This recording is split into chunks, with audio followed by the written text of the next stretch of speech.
Hey guys, this is Anjana, and just wanted to go over the readings for week 1 and the assignments for week 1.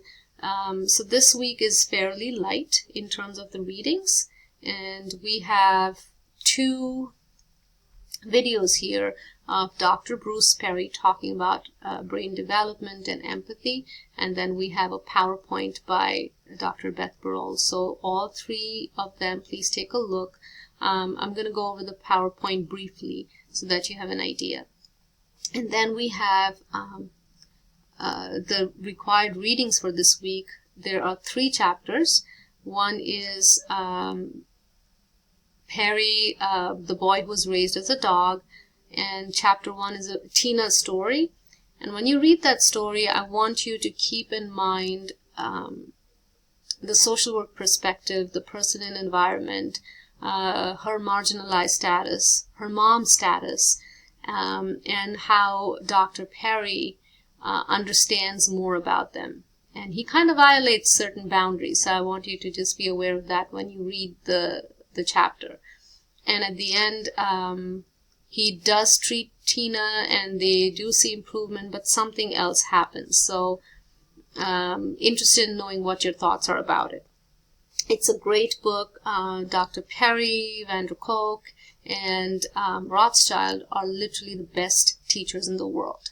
I love their books, and every time I read them, I learn something new. So these are the readings for this week, the videos for this week, and let's take a look at the PowerPoint.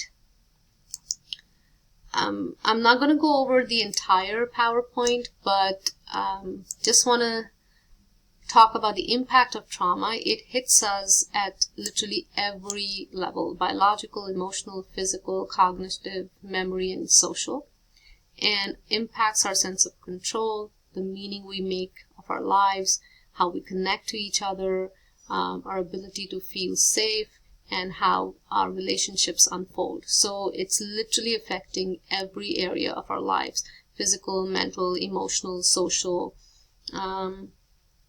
So what's trauma is very subjective. Like I said in the beginning, what's traumatic for one person may not be traumatic to another.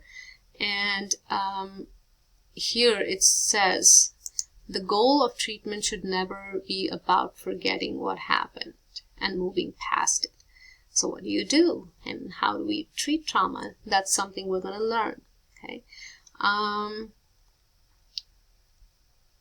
So the goal of treatment here is establishing safety. That's the first thing you do, is make a trauma survivor feel safe. Imagine if you were drowning or something, or, and as soon as you're pulled out of the water, people start asking you questions, and people start saying, oh, can you tell us what happened, how you're feeling right now? You may not even be able to inform them about what's going on with you. Okay. So the first thing you would do for that survivor as you pull that person out of water is give them a blanket, give them food, give them, safety, allow them to settle down before you ask any questions. The same approach goes here. You first establish safety. Otherwise, the work you're doing with the questions you're asking may be more damaging. Reconstructing the trauma story and restoring connection between survivor and his or her community. It may not exactly follow in this order, but this has to be the number 1 priority. Let me see what else.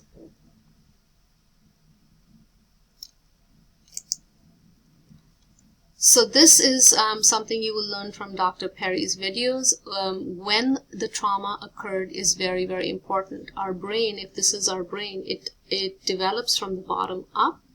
So the child's brain is not as developed as an adult's brain. And if the child is traumatized, then there are developmental delays. Okay, our brain is impacted as we're growing up. So an adult will deal with trauma way differently than a child, because adults have mature thinking and higher associative processes.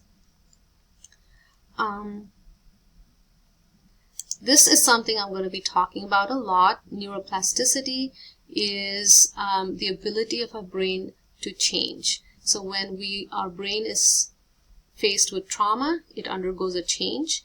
And during therapy or treatment in trauma, we are using the same principle to change the brain into a more healthy, higher functioning brain. Okay, so neuroplasticity is an important element in treatment of trauma.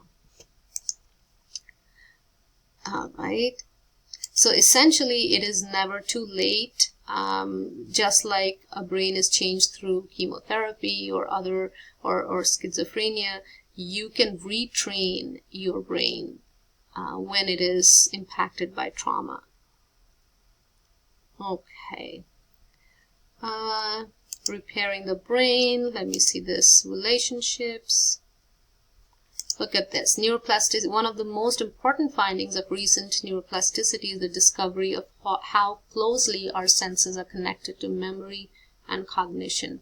So our brain sits in a dark cave called the skull, and all information to our brain is provided by our senses. So our senses play a huge part in giving information to our brain, and we are going to use this during treatment of trauma. And as this course unfolds, we're going to be talking more about it.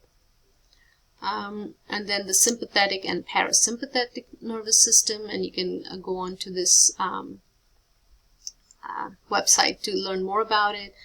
So the easiest way to remember this is sympathetic is something that fights with you, is sympathetic to your cause. So if you want to fight with someone, your entire body gears up and is ready to fight. Parasympathetic is where you are resting. Okay, so parasympathetic, the easiest way to remember is a parachute. It slows you down. Sympathetic is fight or flight. Parasympathetic is rest and digest. Okay? And so when you exhale for a longer period of time, you're actually activating your parasympathetic nervous system. So when people say breathe, that's what they mean. Okay.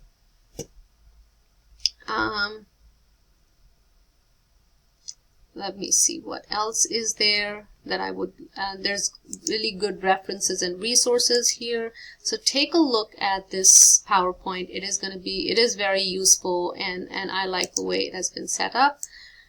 Okay, so the next activity that you're going to do is discussions. This is just an introduction. It has nothing to do with our reading material. So you're going to announce your name, your current field placement or job. What do you want to get out of this course, and why do you think studying trauma is relevant to your future career?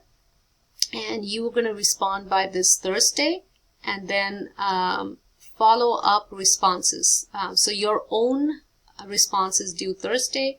Everybody should have posted a video of themselves by Thursday, and between Friday and Sunday, you would have to respond to at least 3 classmates, identifying, if anything that they said resonated with you, or just introducing yourself to them, and discuss how others' goals resonate with your goals for this course. So that's one assignment. The other thing that you have to do is journals, and this is again an informal journal this time, because we're not really getting that deep into the readings. And if you go onto the main page here, you have journals, and then you can just click on this link here to get the video that gives you instructions on how to write a journal. Okay, so going back to number 1, so the assignments are journal, which is due on Sunday. What am I doing? Due on Sunday, and then you have to the discussion introductions all due on Thursday, and then you have to sign up here. Okay, so you can say, for example, if I want to sign up for domestic violence, I will do this and submit it. Okay, and then when I get all the submissions, I'm going to assign you groups based on the topics that are available. There's a possibility you may not get what you've selected, but I will try to make sure that everybody gets what they're selected. Okay. And then you also sign up for the technique demonstration. So if I want to sign up on week 3, I would click this and I would submit. Okay. So these are the 3 things you have to do, 4 things, sorry. The discussion, journal, and then sign up for the triad, diet, trauma topics, and technique demonstration. And this is a really nice video. It's not too long. It's 13 minutes, but this is a really great coping technique that I use with clients in my work. And you could just listen to it and try it at any time during the day. It just takes a few seconds. So let me know how that goes, and I will see you next week. Thank you.